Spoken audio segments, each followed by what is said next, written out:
Check me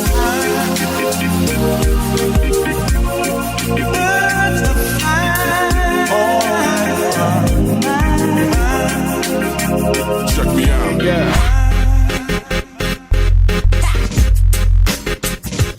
Yeah. Hey guys, how's it going? I am really excited. Why am I so excited? Because you are listening to the #1 podcast here in Colorado, Mile High Mentors. We are bringing you the top insights, information, resources every single week from all the local entrepreneurs, CEOs, influencer, industry experts, and very, very interesting guests on this show. I hope that you have found really a lot of value if you've been listening to our other episodes. If this is the first episode you've ever listened to, I'm glad to have you here. If you enjoy it, be sure to share with your friends. And you can find us, our pages, we are everywhere that you are. All social media pages. Be sure to give us a follow and turn your notifications on. Today, matter of fact, today, I'm giving away a $50 gift card to Amazon on our Facebook Live page. And so you want to be sure to follow the pages closely because we're going to continue to do a bunch of fun giveaways and announcements, and we're always giving behind-the-scenes content. If you're interested, you can also follow me on any of those social media platforms. Give me a shout, say what's up. I love to hear from you guys, and we love as a team, we love to hear your feedback on the show. It's how we continue to grow and make this thing better as we move forward. Our partners, do you sell business? Do you sell products or services business to business? Well, our partners over at activeblogs.com have all the resources you need for everything B2B, business to business sales and marketing. Be sure to check them out at activeblogs.com. You can go there, get a no-cost expert consultation. There's tons of resources that you can find.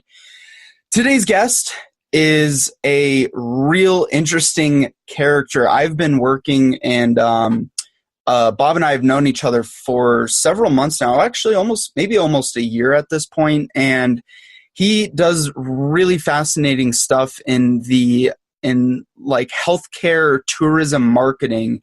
A lot of complexities in what it is he does. He's the president and CEO of Venue Health Analytics, as well as the president of AllUrData. Bob is like a data engineer, really smart technical brain, but he's also very entrepreneurial, very sales and marketing oriented. And our discussion was really fascinating.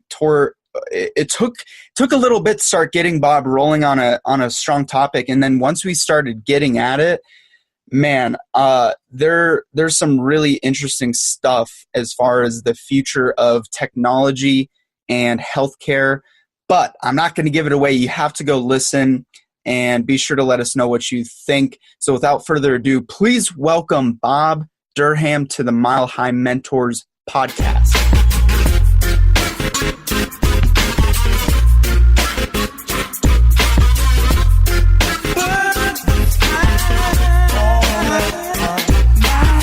Well, great. Well, thanks for coming on and joining us on the show. It's excited to actually kind of pick your brain a little bit and hear your story. I know we've, been talking for a while, and that's how we first got connected up on LinkedIn. But so you're from California originally? I'm an Army brat. Yeah. Traveled all over the world. Landed in Colorado in the early 80s. Yeah. Hung out here for close to 10 years, and then moved to Southern California for 15 years after that. And then moved back here in 2005. What'd you move out here the first time for? For the Army? Or your parents? With my family. Gotcha. Yeah. Were both your parents in the service? My father was a sergeant first class, drill sergeant in the Army. Served in Korea and Vietnam. He's buried out here at Fort Logan with full military honors. Wow, that's incredible. Mm-hmm. Great. Yeah, so spent a bit of time here, and then got to Southern California in the 89, I think it was. That's about right. Got married in 91 after I finished my graduate degree. And where was that at? That's graduate degree? Graduate degrees with Webster University. Okay. And what was your degree in? In health services, health management, basically managing healthcare organizations. Oh, so you do have a background in healthcare. I was thinking your background was more marketing related, based on what you do now. Yeah, kind of gravitated in that direction, but mostly through data. Most of my training and experiences on the IT side of the equation, but have picked up some sales and marketing gigs along the way. I headed up a national sales team for a company called CPR Technologies in the late 90s. And we were selling a package called Plato, which is a Joint Commission accreditation app. So every hospital in the country that does work with Medicare and Medicaid has to be accredited in order to get paid. And the accreditation agency is called the Joint Commission for Accreditation of Healthcare, JCHO. And they have very specific standards, just like HIPAA standards, for instance, that you have to comply with in the business. They come in and they survey facilities once every 3 years, typically on an unannounced basis. So you have to be prepared for them to show up and ask your physicians and your nurses what's going on in the OR, how safe is the plant and equipment, how safe is the information that's flowing back and forth within the walls of the hospital and outside, and all that fun stuff. So you're working more on the technology side. That company was selling the accreditation to hospitals? The software to manage all that information. Oh, okay. Software, gotcha. And you're working more on the software side of things? Right, I was heading up, I actually helped those guys build the very first version of that software. Wow. When I was doing an IT gig before that. And then they brought me in to help sell it, and we grew it rapidly. Largest sale was to a hospital chain at that time called Triad Hospitals, based out of Plano, Texas, and they had 47 hospitals nationwide. Yeah. So with your healthcare background, where does the technology expertise come from?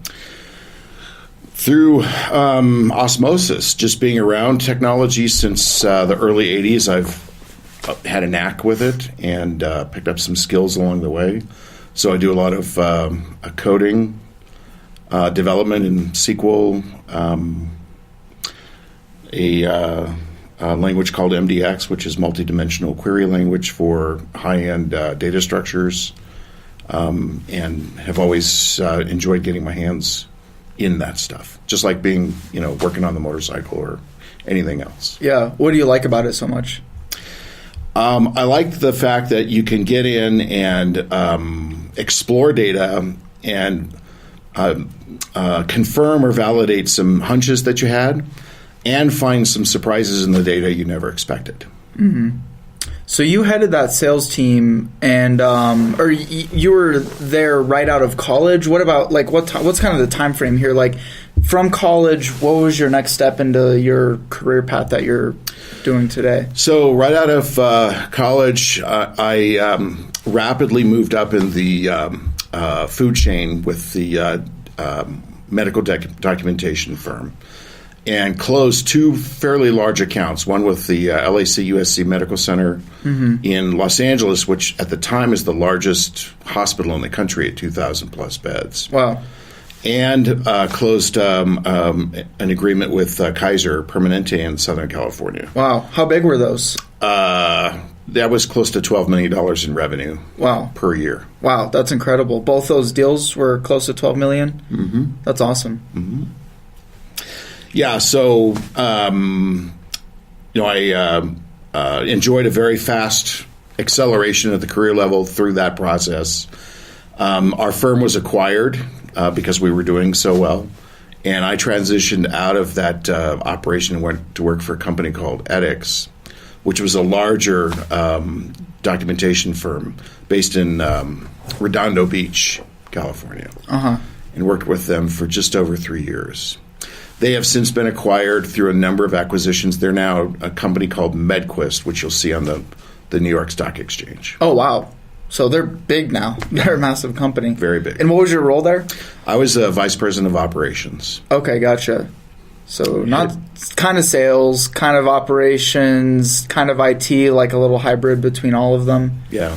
The value that I brought to the table for etics was knowing the documentation process for these team leads.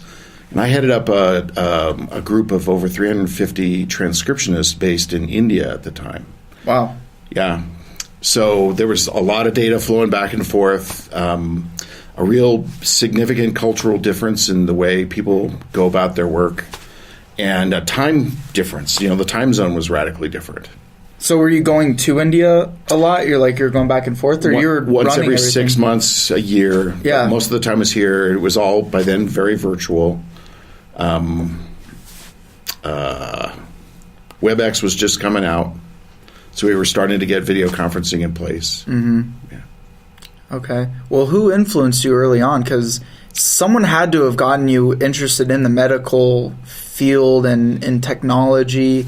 Who were like some early influencers of yours? Late in my undergraduate work, I did a temp job with a company called CompuCare, which was a subsidiary of AMI, American Medical International, based out of Beverly Hills. That CompuCare was based here in Colorado, and I did a 6-month gig with those guys, and that's what got me hooked on healthcare. Gotcha. Was there someone like a person who was there, or was it just that experience as a whole? That experience as a whole was the primary driver. My boss at the time was the head of HR. Her name was Nancy Page. And Nancy was, really bright, very well organized, and well regarded within the group. And I learned quite a bit from Nancy early on in that process. Mm-hmm. Very cool. So, I guess in your experience, well, let's talk a little bit more about now today what you do, because it's really interesting, and I think it's pretty unique. I'm sure a lot of people listening right now have no insight into that stuff, but what does your company do, and how do you help your clients right now? So today I'm with Venue Health and Analytics, and our primary focus is to help patients in distant locations learn about outcomes and healthcare providers in centers of excellence areas. So in plain English, what that means is we help folks in Duluth, Minnesota, know about oncology providers in San Diego, California, and know about the quality of their outcomes as is portrayed across the industry with U.S. News and World Report, the Joint Commission again, a company called Leapfrog, which is an employer-based firm that measures the quality of health outcomes in hospitals across the country. Consumer Reports is also a player in that space, and other entities. We help take those public ratings, create quality messages around that, and then using digital assets, push that messaging to folks in different parts of the country who could benefit from knowing about those outcomes. That's our goal: connect patients to outcomes that can really help them. Mm-hmm. The magic sauce there is finding out where these patients are. Right. A. B. Understanding what's important to them from a healthcare standpoint. Why do I need to know about oncology outcomes? Well, in your county or zip code or area code, there may be a higher incidence of those issues. So, what do you mean by those issues? Of oncology cases, for instance. Right, like they wouldn't get the level of care they need locally. They may not. Yeah, and that's a moving target. So we have done this in Jacksonville, Florida. And in Jacksonville, we converted just over 3,000 new patients into medical travelers from New York, Pennsylvania, and Georgia, and they traveled to Jacksonville for care. A majority of those folks were cancer patients. In New York, in particular, the Kettering Medical Center is right around the corner. And so they have great providers local, but that wasn't the only driver in that decision-making process. The other driver was the amenities in Jacksonville, Florida, the environment, if I'm going to go through, all the steps that are required to have a good outcome, I'd rather do it in a more pleasant environment.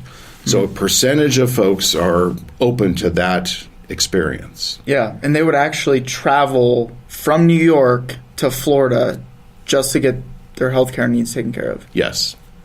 And, not surprisingly, the Mayo Clinic has a facility in Jacksonville. So, there's a brand there that is well regarded.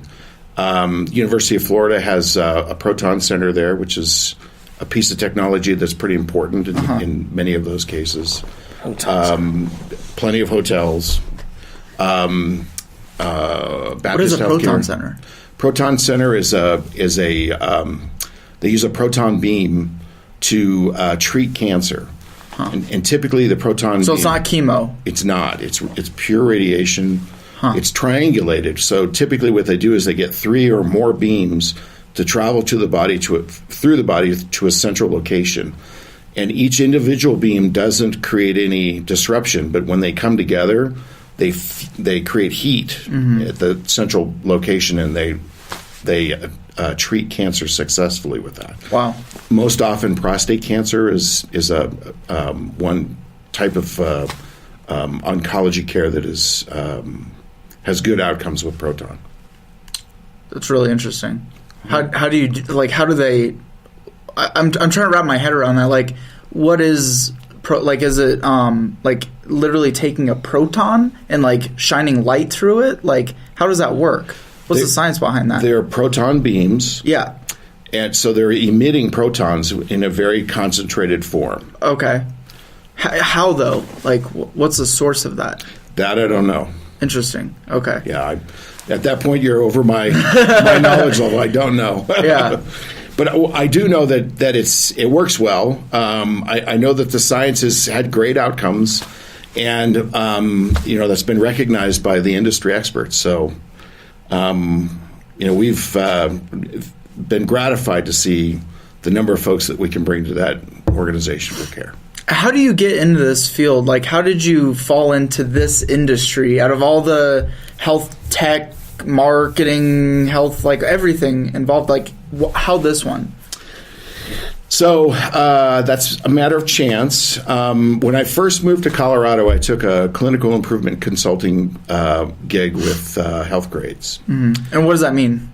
So with Health Grades, as a lead quality improvement consultant, we would go into healthcare organizations, help them study their data, and understand where they had great outcomes and where they had outcomes that on paper didn't look so hot. Right. Then we would work with their clinical teams to understand what could be done better, both clinically to improve outcomes, and what could be done at the paper level to improve the story. Because often these folks were getting it done, but it wasn't showing up on paper. Mm-hmm. We were helping them to gather that information and get there. So through that process, we learned that all the dynamics around how to measure the quality of care, how to understand what is a good outcome versus a nominal outcome, and how to help healthcare organizations understand the data that they were collecting on a regular basis to get there. What can we do to actualize around this? Worked with Bronson Healthcare in Kalamazoo, Michigan, on their course to receiving the awards that they receive for those services, and a couple other groups across the country. Through that experience, we often interacted with hospitals that felt that they had the skill sets necessary to achieve better outcomes, but didn't have the tools and the data to do it.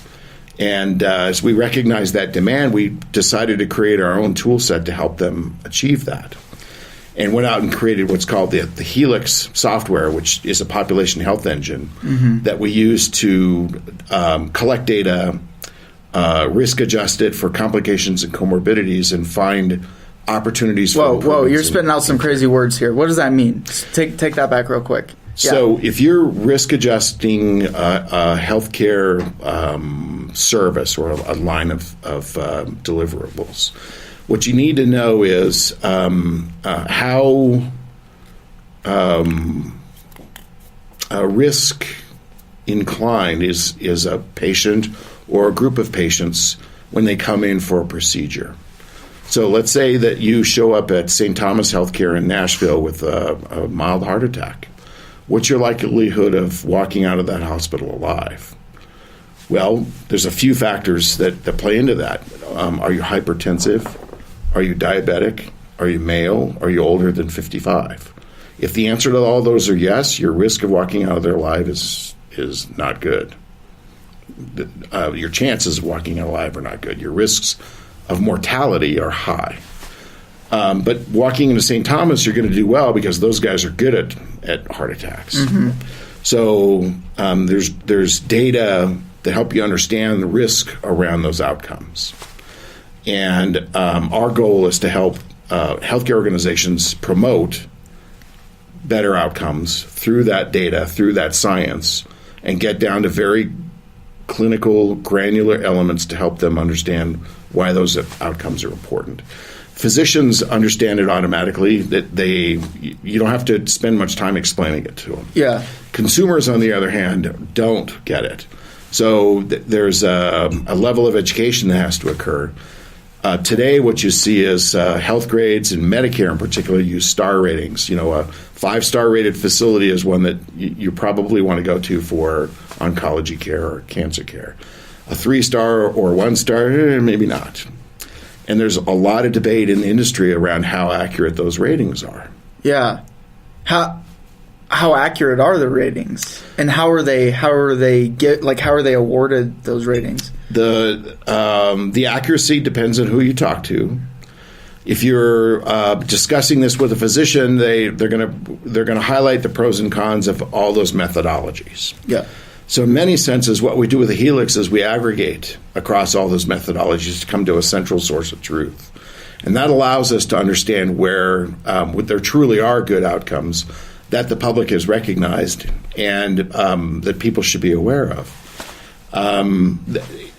The other important factor is none of those methodologies are perfect, mainly because the quality of data is at best 80% fidelity in the quality of the data.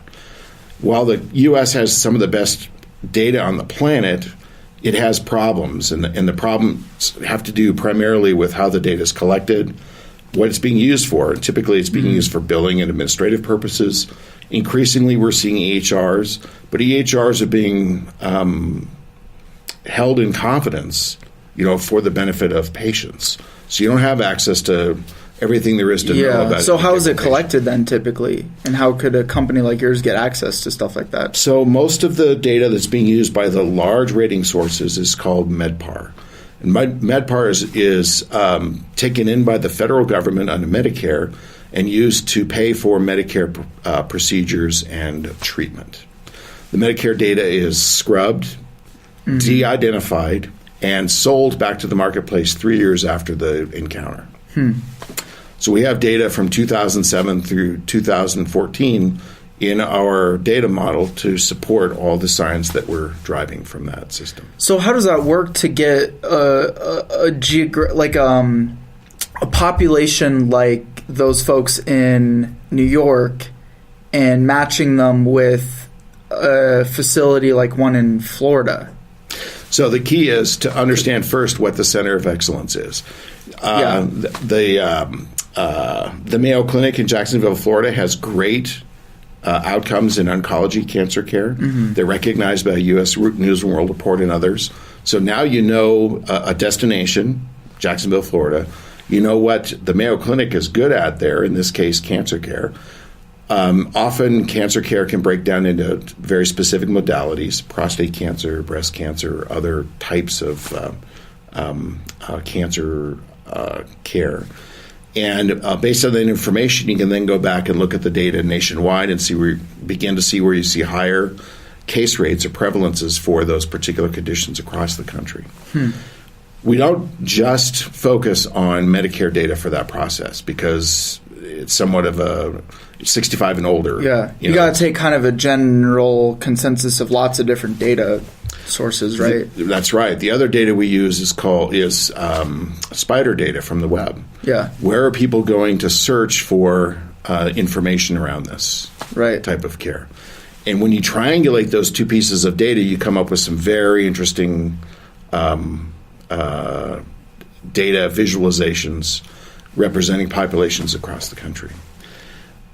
Our challenge is that we couldn't present that to just physicians because while they would get it, they don't necessarily reach out to these patients. Mm-hmm. What we had to do was we had to figure out a way to explain this to tourism folks and often city council members who were a member of the tourism group. And ultimately what we came up with is heat map technology. So we can take any service line, oncology, cardiology, orthopedics, vascular, stroke, et cetera, and create heat maps for our constituents across the country at zip code or county levels. And based on that data, they can see, well, there's a bright green county over there. That's good opportunities for, reaching out to those folks. There's a dark blue county over here. They may have folks who are interested, but, they may not be quite as open to the travel experience. And this is all ran through your software that you built? Yeah. Did you build that yourself? Like you did all the coding and everything? Yeah. Well, yeah. Where do you find the balance between building a technology like that and being an entrepreneur at the same time? You're a salesperson too and a marketer. Yeah, you have to learn how to. But I'm a salesperson and a marketer. I'm too much of a dum-dum to mess around with the technology side of things that you work with. From my perspective, I think you have to you have to try to find balance. That's the hardest thing to do, and you have to know how to set priorities. Okay, so I'm going to spend. You must have amazing focus too, like to be able to focus on building something like that. It's got to be hours and hours and hours in front of a computer screen. Yeah, so my wife and I have this discussion on occasion, and my wife is a psychologist. So I get some real interesting feedback about some of these behaviors. I tend to obsess on a work product for anywhere from 72 to 96 hours. And I surge. But at the end of that time, I'm like, okay, I've had enough of the computer. I've had enough of this particular workspace. I need to get out. Right. And that's why the motorcycle's been such a godsend to me, because that's what I do. I either go out and I hit the two wheels, or I go out and I cross country ski, one or the other. And what that allows me to do is to, focus on a work product, get it knocked out, and then get out and socialize. Because the other thing that's not happening when you're sitting in front of that computer is you're not interacting with people, and that gets old really fast. Right. Yeah. Did you have to teach yourself pretty much to do a lot of this, or? I learned the science and the math around that software piece primarily through working with physicians at health grades. That's where I learned a lot of the skills required to be successful with that. And now I've been able to train up other folks on the technology pieces to support that. Yeah. So I'm spending less and less time at the technology side and more time at the social side.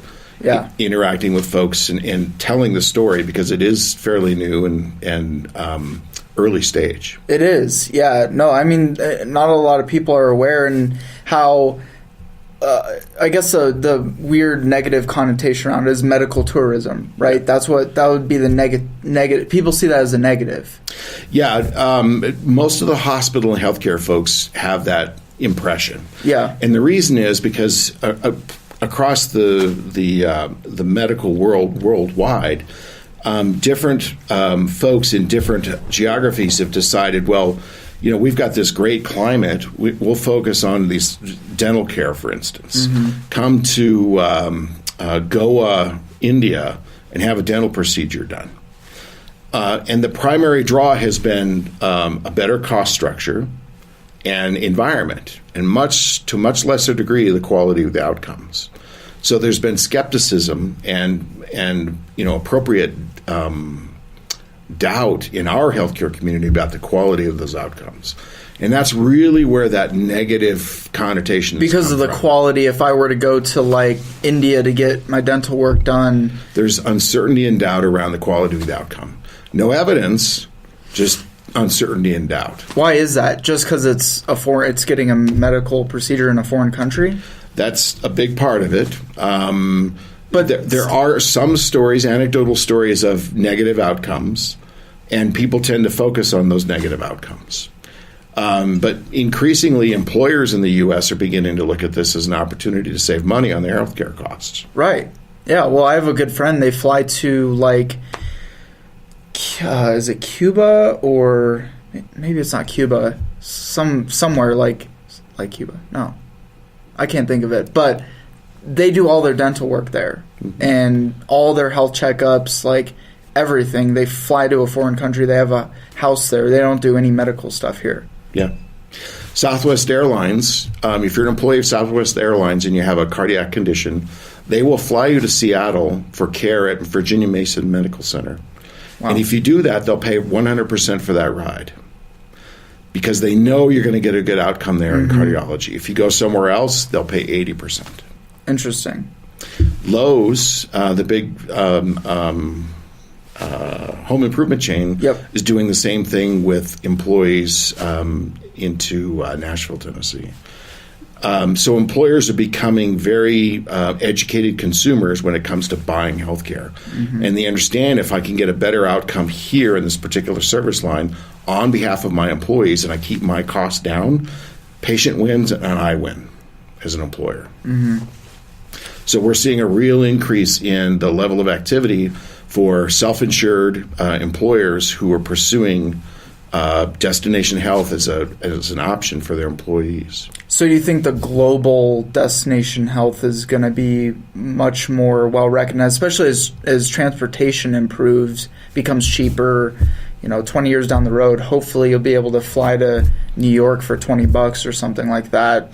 Yeah, take a Hyperloop between Denver and Greeley. Yeah, they just approved that. Yeah? Actually, yeah, I want to get that guy on the show, too. He's got his warehouse up in Fort Collins. Oh. Up there. Yeah. He's building a Hyperloop. Yeah, as I understand it, it's a L.A. company that broke off from Elon Musk's outfit and did his. And they've got their own startup, and they've done well. Yeah, I don't know. There is an LA company. There's a competitive thing going on. There's two different companies here, and I think there's some weird political issue happening there. But I think one of them, the guy who I talked to, he wasn't affiliated with Elon Musk, and he didn't want to be involved with Elon Musk because of some of the stuff that came along with that. I couldn't recall exactly, but.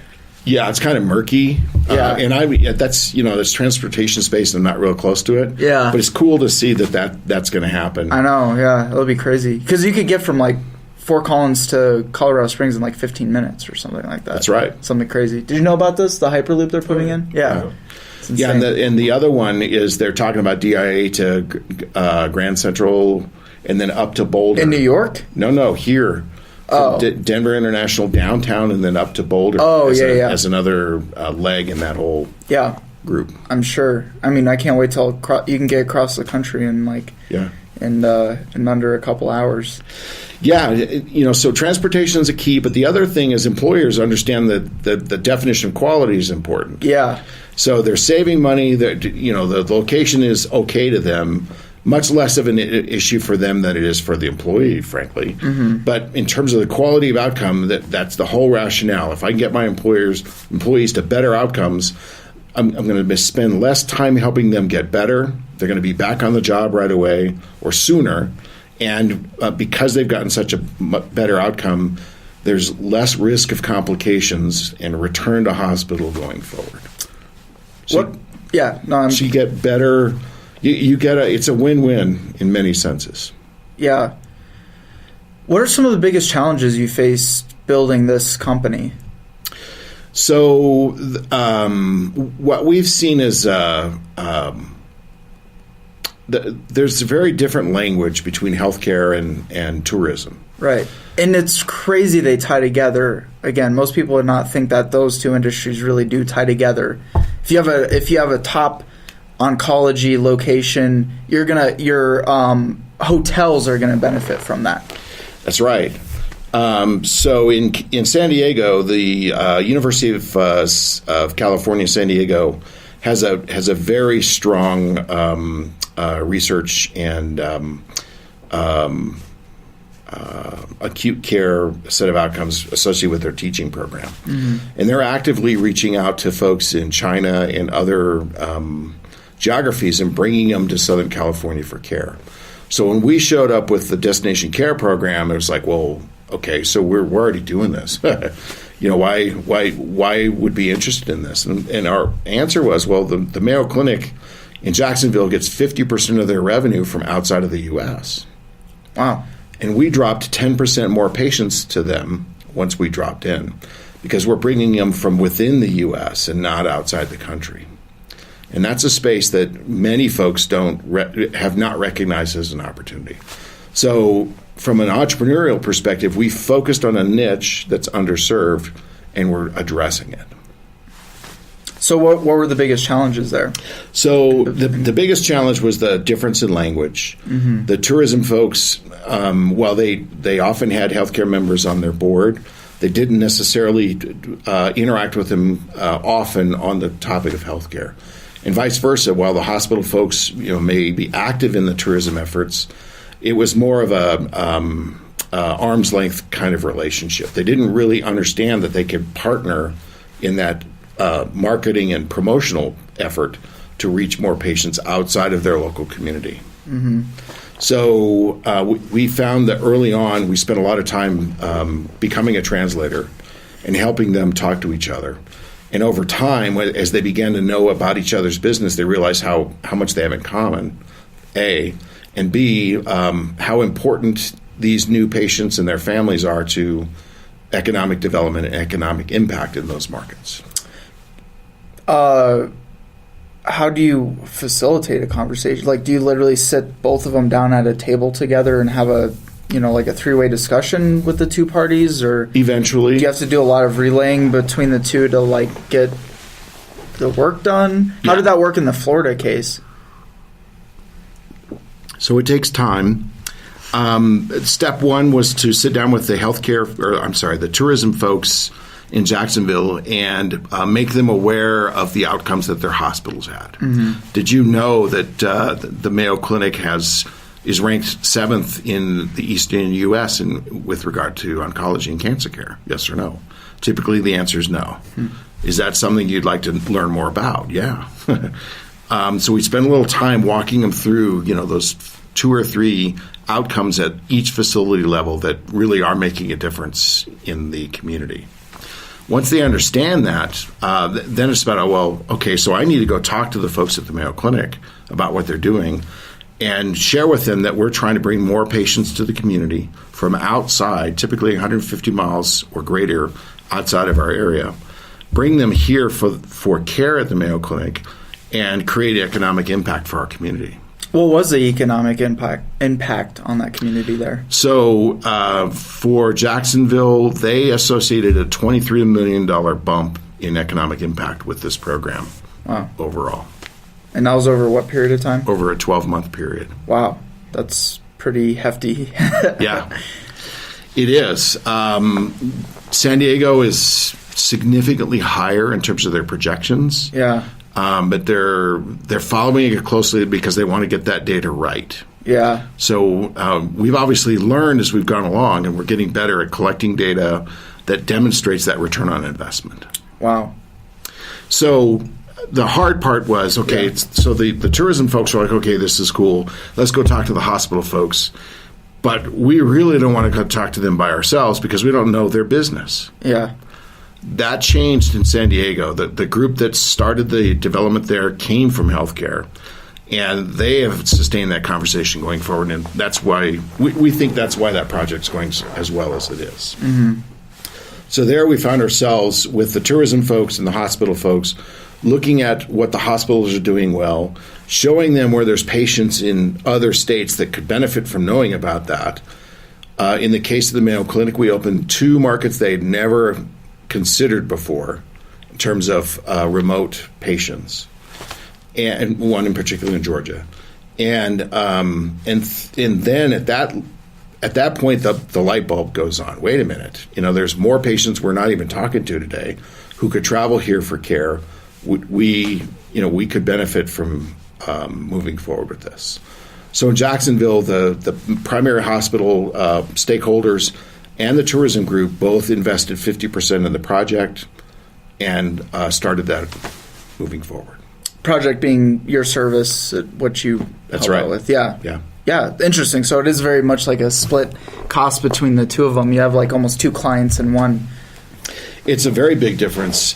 The other market advantage for an entrepreneur is we're talking to the tourism folks first and then the hospital. Yeah. Because the hospitals are being bombarded with salespeople, for lack of a better word. Right.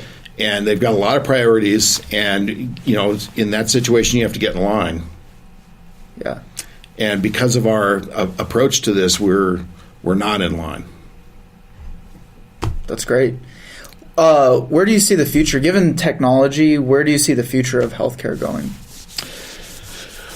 That's a great question. I'm reading a book right now by a gentleman who is active in the Genome Project. And Bold? I'm sorry? Bold? No. I know who you're talking about. He was part of the original Flow Genome Project, Yeah. and also Planetary Resources. Yeah, he's in San partner in Diego, that. and I'm drawing a complete. I know exactly who you're talking about, and I can't think. He has two books, right? Yeah. He has Bold, and then trying to think what the other one is, but Decode, A Life Decoded is the name of the book, and I'm drawing a complete. what is his name? Yeah, drawing a blank. Man, it's maybe I going to could- come back to us. Maybe we should bring a computer for podcasts. We can look stuff up during, but Yeah. anyways. But In any event, it'll come up. Just shout it out when it floats in. Okay. But so what he's done is he's focused on first the first genome that was sequenced in the year 2000. Since then, this particular group, Human Longevity Institute, has sequenced just over 1,000 people, and their goal is to get to I believe it's 10,000 to create a database for genomic research. yeah. That data is driving all kinds of innovation across the healthcare spectrum. You're beginning to see stem cell therapies fold that data into reality. For instance, there's a company in Broomfield called Regenix that uses stem cell therapy for stem cell injections for knees, hips, and other orthopedic procedures. In the U.S., there's a threshold of stem cells they can inject. They also have facilities outside of the country where you can get injections of much higher concentrations of stem cells, depending on the need. So precision medicine is the future of healthcare. What does precision medicine mean? Precision medicine means that by the time you and I are eligible for Medicare, physicians will be required to have a full genetic baseline for your genome to inform the course of care and their recommendations for your care from that point forward. Based on the full makeup of my genetics. That's correct. Because it's identical to someone else's that's in the database, and so they would know what best treatment practices would be? His name is Craig Ventnor. Okay. Dr. Craig Ventnor. And none of us have the same genetic makeup. We have 65 million base pairs in our full genome across all 23 of our chromosomes. Right. And because of that many variations in our makeup, none of us are the same. But we have certain commonalities in the way our genes create proteins in our body. And that was the great scientific outcome that these guys discovered, that Ventnor discovered over the last 15 years, is that genes are a very important predictor of how, and I'm really hacking this in terms of the narrative, in terms of how the proteins are. You can bullshit as much as you want. That's fine. No. I know I got the principle. 90% of us listening are still probably mind blown by what you're saying. So, yeah. Well, in CRISPR, have you? I just listened to a Radio Lab podcast on CRISPR, and some of like their first human trial. Yeah. Is and do you know anything about that? Like just tangentially, he's mentioned it a few times in the book. So now the Human Longevity Institute does two things in order to get you set up for success. One, they do a full genome, and two, they do a full body MRI. And the full body MRI is done with non-contrast, which is state of the art. It's never been done before. So, and they've done this, they've licensed math from a few academic institutions. So they can do that full body MRI, and they can tell you in a 500-page brief what your risks are for the rest of your life, both in terms of your genetic makeup and what your metabolism and your physical structure looks like today from an MRI standpoint. How long is it till we biohack ourselves to... You wouldn't die. Like, you just basically could have your cells live on forever until you decide that you're going to cut it off. Like, are we really that far away from that? There's a lot of people pursuing that with various levels of success. From a technology standpoint, Qualcomm is developing smartphone technology now to do the genome from your phone. So, like, bodies... They take a sample, they can do your full genome from that sample. From your phone? That's right. That sounds kind of sketchy. It's amazing. so that when you consider that it cost $100 million to sequence Craig Ventnor's first genome in 2000. Mm-hmm. Now it cost them less than $1,000 to do it per person in 15 years. So what Qualcomm is doing is saying, okay, that curve is going to continue. Right. We're going to drive it down to the cell phone level. Right. And it'll be $20 to go and if that. Right. But that's just the genome. Yeah. Now what they're starting to focus on is, okay, what does this thing tell us? What can we do with this to start getting better at taking care of folks? Right. Yeah. So what is that? Like, what's the benefits of having the makeup of your genome? The primary benefit is knowing how your environment interacts with your genome to make you who you are. Mm-hmm. And over time, that's a combination of genomic data and environmental data.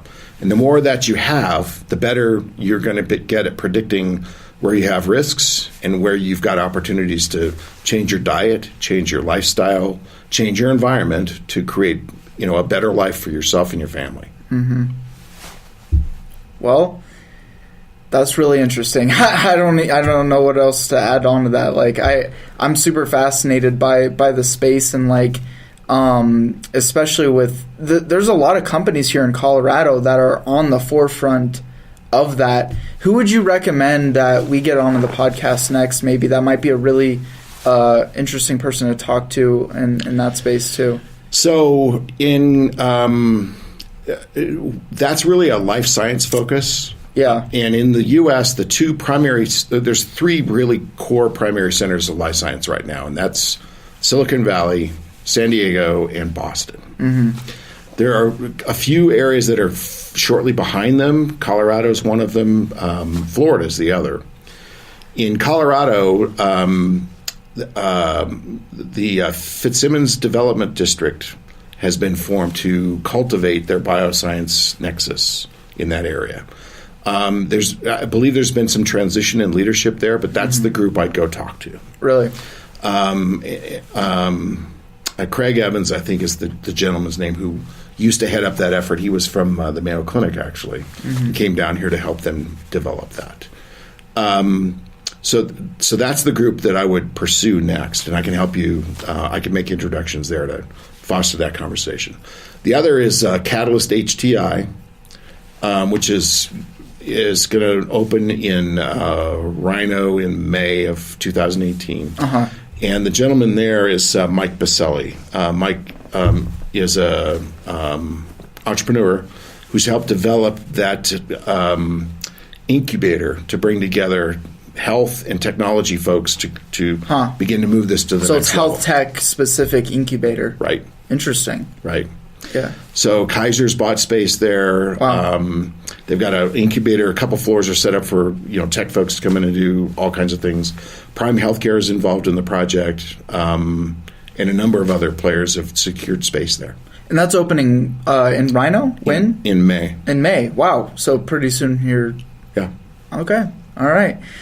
Well, Bob, anything else you'd like to add or share with the audience while you're here? Just that Colorado is a good place to be right now in this space, both from a technology standpoint and healthcare standpoint. I'm enjoying this environment, this community in Colorado in particular. It's a lot of fun. Just encourage people to get out and rub elbows with other folks who are active in the space and have some fun with it. Yeah. And how can people get in contact with you? Best way to contact me is in LinkedIn. I don't know my LinkedIn profile.